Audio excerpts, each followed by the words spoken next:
If the Nigerian government continues to allow the killing of Christians, the USA will immediately stop all aid and assistance to Nigeria. We're going to do things to Nigeria that Nigeria is not going to be happy about and may very well go into that now disgraced country, guns are blazing, to completely wipe out the Islamic terrorists who are committing these horrible, horrible atrocities. I'm hereby instructing our Department of War to prepare for possible action. If we attack, it will be fast, vicious, and sweet, just like the terrorist thugs attack our cherished Christians. All right. There we have it. President Trump doing what President Trump does. We got some people here. AC, good morning, and Lucas, good morning. Good to see you guys. That's a little follow-up from what we talked about a few weeks back. The Nigerian persecution of Christians that has continued to go on. It's been in the news. More and more people are starting to recognize this and bring it up. It's actually been a pretty big story since we last talked about it. And again, as I mentioned in my podcast then, it was, of all people, Bill Maher that brought this to everyone's attention. So good for you, Bill Maher. You used your microphone. You stumbled into something really positive and good for the country. So, and that's, like I said, that's what Trump has done, is he's declared Nigeria a country of particular concern, which means we have options economically and, as he's saying, militarily. I really seriously doubt that Trump is going to go in and put boots on the ground, but this is what President Trump does. He uses his bully pulpit. He uses his world stage to bargain, to deal, to leverage.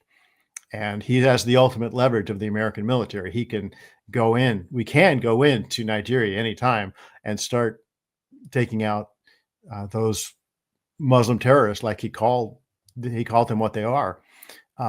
And the government of Nigeria knows it, because he's seen what he did in Iran, and he's seen what everybody knows what the U.S. military can do. So this is Trump, like I said, doing what he does best. He puts out these threats, and the Nigerian government is sitting up and taking notice. They know that he just might be crazy enough to do it. And that's what you want. That's what you want in a leader. That's what will solve situations like this. Strongly worded letters are not going to do it.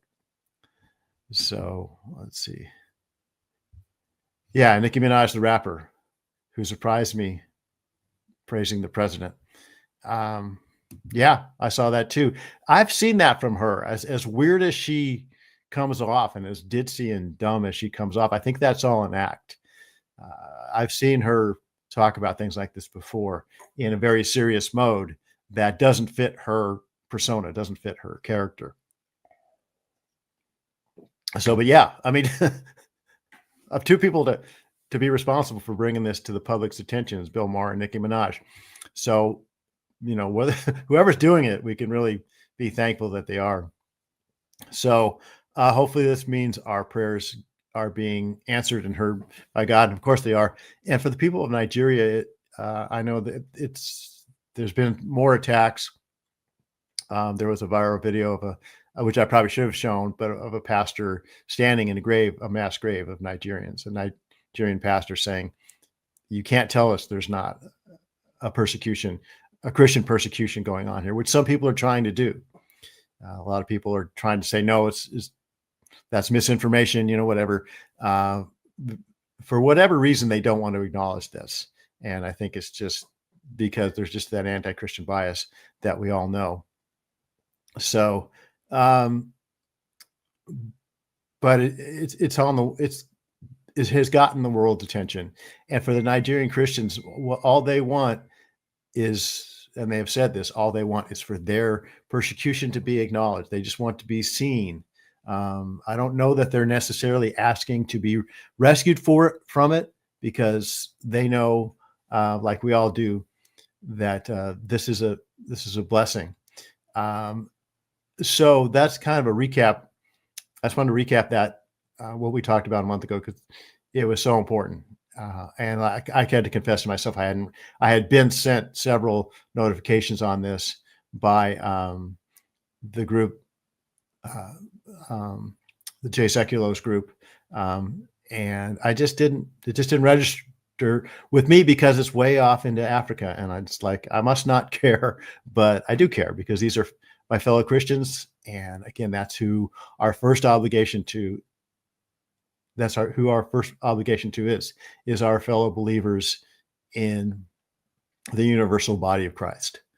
So, and again, people have said, the Christians are not the only ones being persecuted. There's Muslims being persecuted, and that's true, but they're being persecuted by other Muslims, by the same people that are persecuting the Christians. So, and President Trump and America's not a Muslim nation. So we have, very little to say to Muslims who don't particularly like us, and for the most part, not all of them, of course, and a lot of Muslims have come to America and become Americans. But on this front, we have to speak up for our fellow Christians first and foremost. We have some new people here. Timothy. Good afternoon. Okay.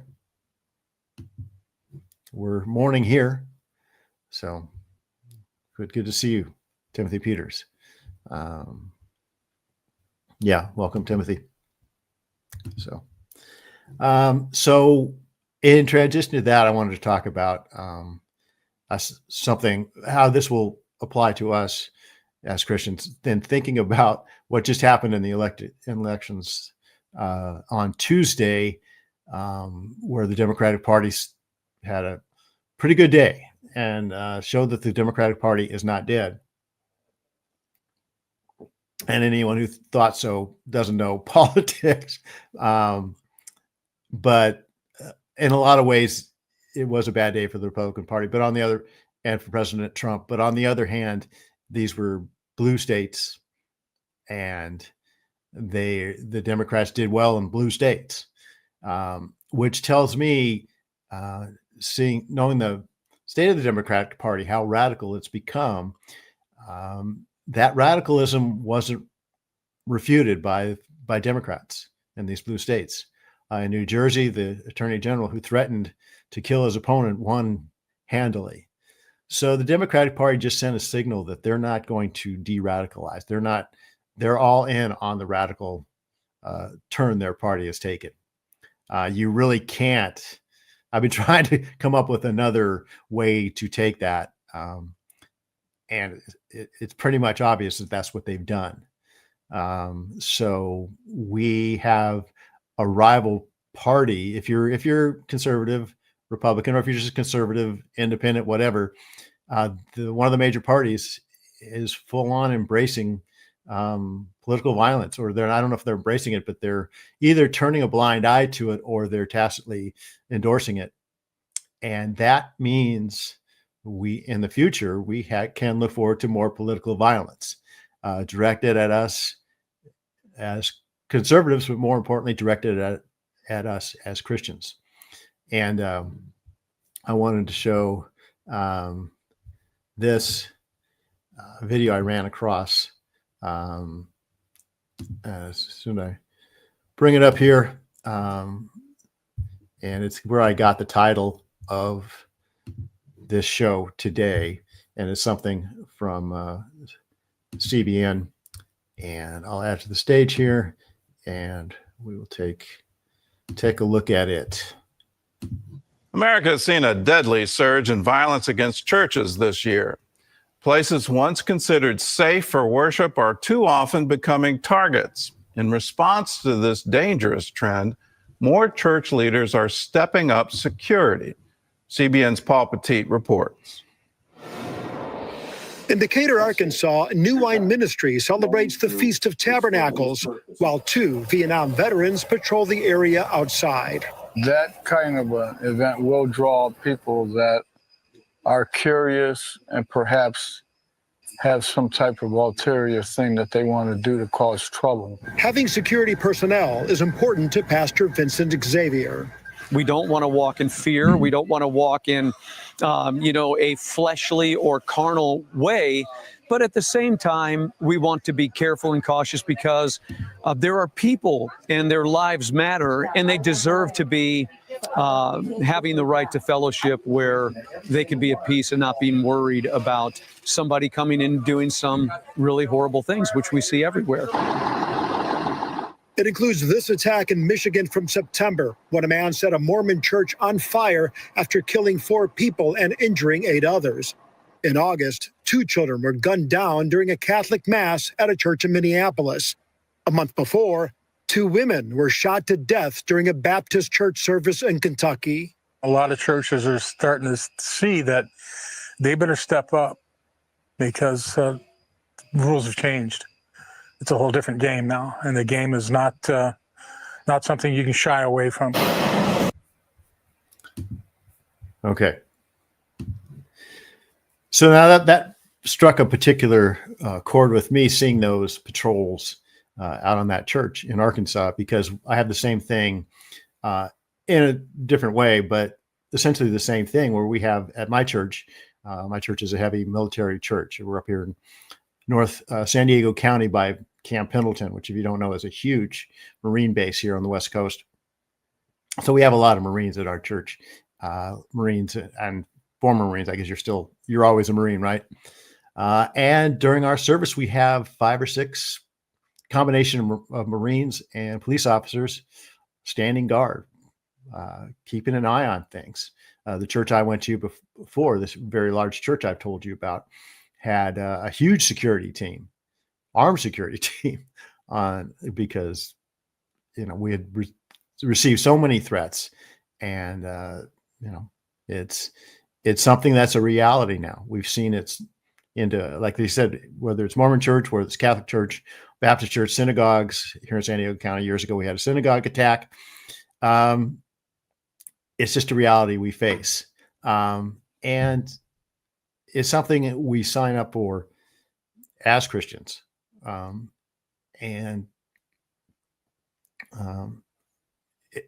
that, like the pastor was saying in Arkansas, yeah, we don't want to walk in fear.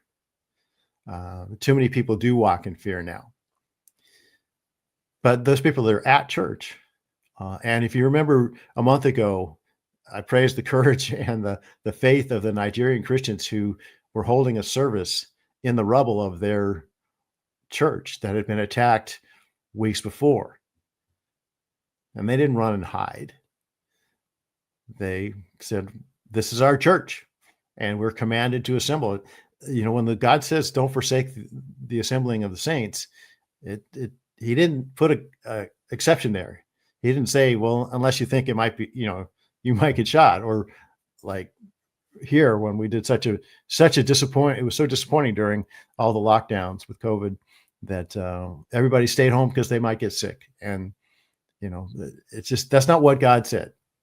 He didn't say, just assemble when you think it's safe or when you know it's safe, because this life, this bodily,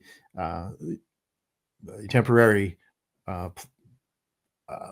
condition you have here on earth in your body is the most important thing. No, we need to think eternally. The most important thing, and I told you about this in Hebrews 11 when it says, do not forsake the assembling of the saints, as is the habit of some, is because before that, in Hebrews 11, God lays out the entire plan of salvation.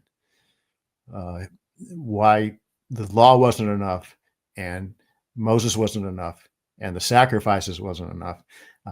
He had to come to earth in bodily form, send his only begotten son to be the sacrifice, the perfect sacrifice that was good enough. Therefore, do not forsake assembling together, as is the habit of some, because that's how important our assembling together is. That's the whole reason we assemble together, is because of this entire story that God has chosen to make us a part of. So, but one of the things he promises is when we do assemble together as a body, that we will be persecuted. We'll have trouble. People won't like it. People don't like people who are lost, people who are in darkness, don't like the fact that all these Christians are around shining light. Okay. People who are used to the darkness don't like people who shine light. Okay. So they will react negatively, and it's something that we can count on. So let's see, Lucas, what you got? The church in the West is under attack from a different front. They let us grow complacent to the point we forget what persecutions hurts. Yeah, we've had it good. Years ago, I went to Eastern Europe on a mission. And I mean, years and years ago, okay, back in college when the Iron Curtain was still up.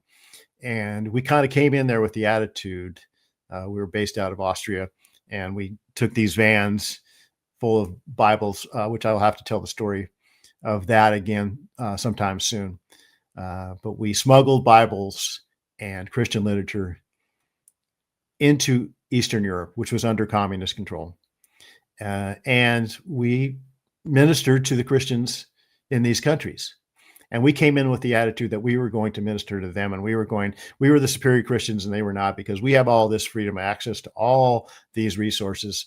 But the Christians back there were these poor Christians that needed our help. And that wasn't true. And they let us know that. They said, actually, we're praying for you. Thank you for praying for us, because we were praying for them and we told them that.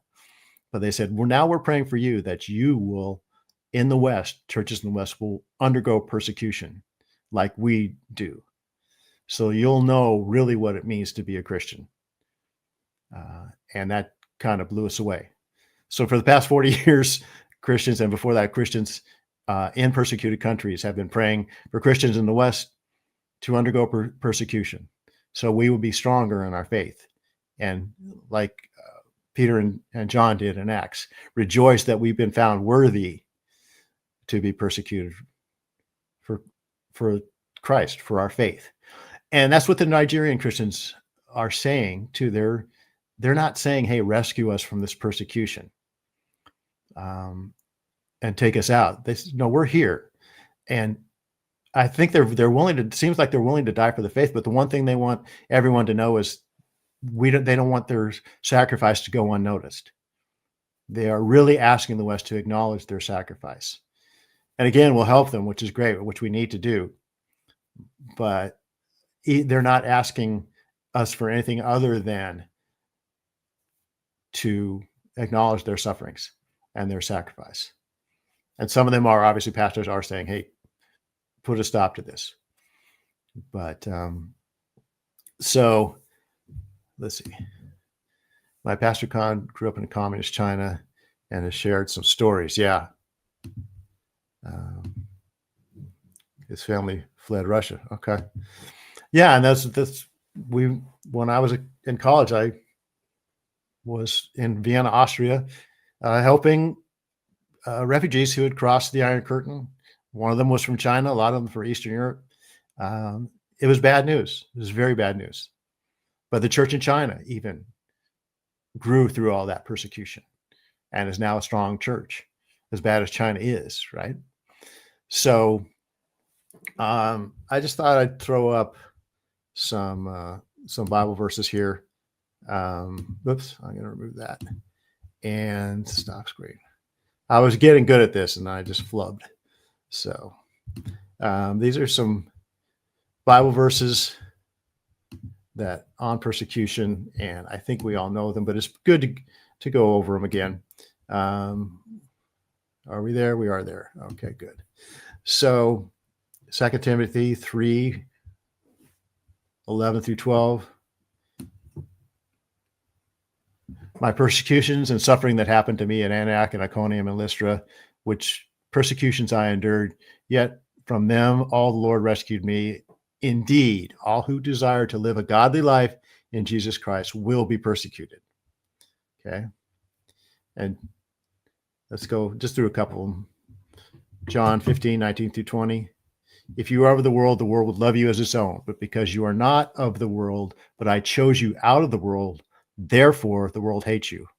Remember the word that I said to you, a servant is not greater than his master. If they persecuted me, they will also persecute you. If they keep my word, they will also keep yours. Okay. So, and it goes on. There's lots of other ones we can look at. This has 10. Actually, there's more than that. There's I couldn't quite find the one I wanted before, where it says, "Fear not what they can do to your body, but the body is just temporary. They can't hurt your soul." So, hey, see what you got. In China, they had underground Bible study, or is that North Korea? Either way, bless the people. I think it's both. So I think there's an underground church in a lot of different countries. But you can get more persecuted than in China and North Korea and in the Soviet Union and the communist bloc, like I saw. That was about as bad as it gets. And now in Nigeria, it's over the top bad, because they have people coming in all sorts of ways. It seems that these people relish in the violence. They're not content to just kill their, it's just horrible beheadings and machete attacks and burning all alive, all this kind of stuff. So what we can do here is expect the same type of thing. What makes us think that we're exempt from all this just because we're Christians in the United States of America? And I think the rumblings of that have started. It started probably a little while back, but now, again, we're faced with this situation where we have a communist mayor just got elected to the biggest city in the country, and a candidate that threatened to kill his political opponents, or dreamed of killing his political opponents. You might as well have threatened them one-handedly. And this will continue to grow. These things don't often start and then smolder out. You can pretty much tell what's starting now. And again, Michael talks about this a lot. We live in an assassination culture. We live in an increasingly violent culture where we have been told that our words are violent. When we talk about what we believe, when we share our biblical worldview, we're told that that's violence on other people, and therefore that justifies their physical violence against us. And that's going to continue to grow. It's pretty obvious. There's been 1,400, last year, or attacks, since 2018, something like that, which is a graphic I forgot to put up. But these things are growing, and attacks like we saw on the video, situations like we saw in the video, are increasing. And my wife and I were sitting in church a month ago after that Mormon church attack, and she confided in me afterwards. She was thinking, what would happen if someone came in with that kind of ill intent to harm us? And I told her, hey, there's like 5 or 6 Marines and cops outside. They have to get through them to get through us. But still, she said, the fact that I had to think about it, here I am in a worship service, and I have to think about this kind of thing. And then we realized this is what Christians have had to think about for 2,000 years. And we've had this little peaceful bubble that we've been in that may be about to burst, and we may be faced with, maybe it won't be as severe. It probably won't be as severe as Nigeria. What could be more severe, or even as severe as Nigeria, right?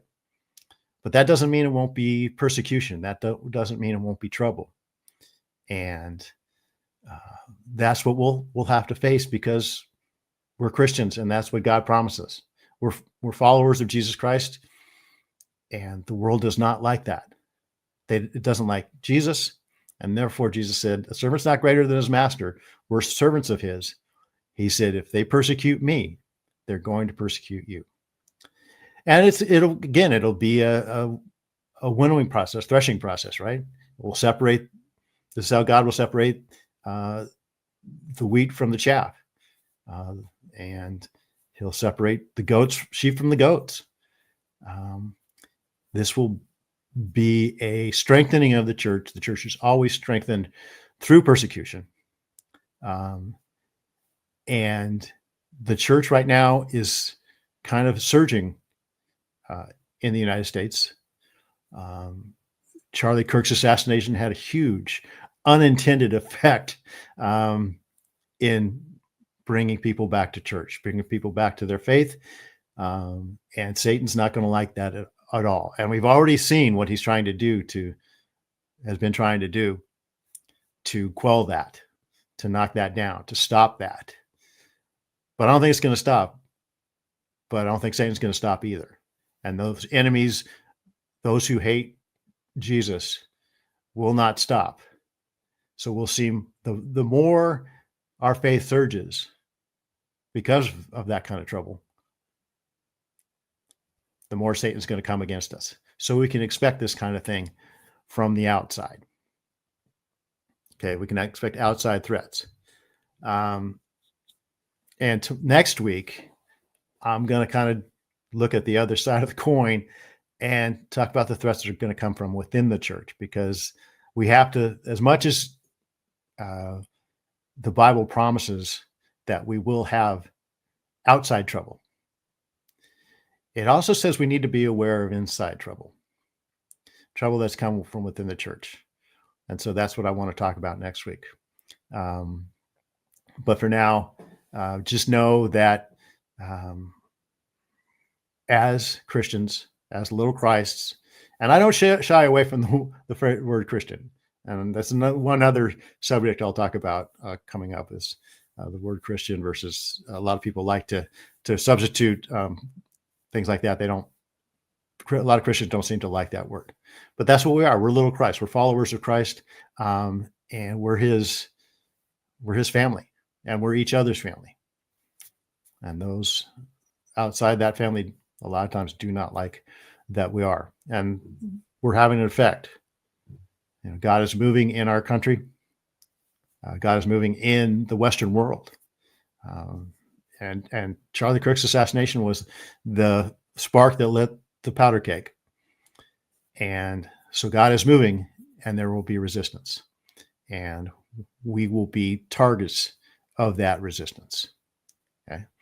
So, and again, it's something that's been prayed for us for decades. Persecuted Christians have been praying for us that we would experience persecution. And again, in whatever form or severity it comes, it doesn't really matter. Like Peter and John, we need to rejoice that now we're going to be counted as worthy to suffer for Christ. Okay. The blessing, we finally get the blessing. Some blessing, right? But for years, Christians around the world have been persecuted, have been found worthy to be persecuted for the name of Christ. And for some reason, by the grace of God, we have not. And I think that's about to change. But we need to see it as a blessing, and we need to be prepared for it. It needs to be talked about from the pulpit. It needs to be talked about in small groups. It needs to be talked about on the dinner table. The conversations like my wife and I had after church. This is coming. And as Christians, we need to be ready for it. We need to pray for strength, for not only for ourselves, but it will make us conscious of all the sufferings of people around the world, Nigeria and other places. So out of curiosity, I will be talking about that soon. Revenge. Okay. That is something that we will be talking about. So, but we're out of time. And I will be on with Ben tomorrow. And so I will see you then. Thanks for listening. Thanks for the good comments. And again, if you're watching this on video later, share some more comments, because we do post this and we'd like to hear from you. What do you think about persecution of the church here and in the rest of the world? So thanks for listening, guys. I will see you tomorrow. Hey, it's Joel here. If you enjoyed this, you know what to do. go ahead and hit that like button, subscribe, and share it with someone who might need to hear it. And if you disagree or have a different thought, please leave a comment. I'd love to hear what you think. Thanks for watching.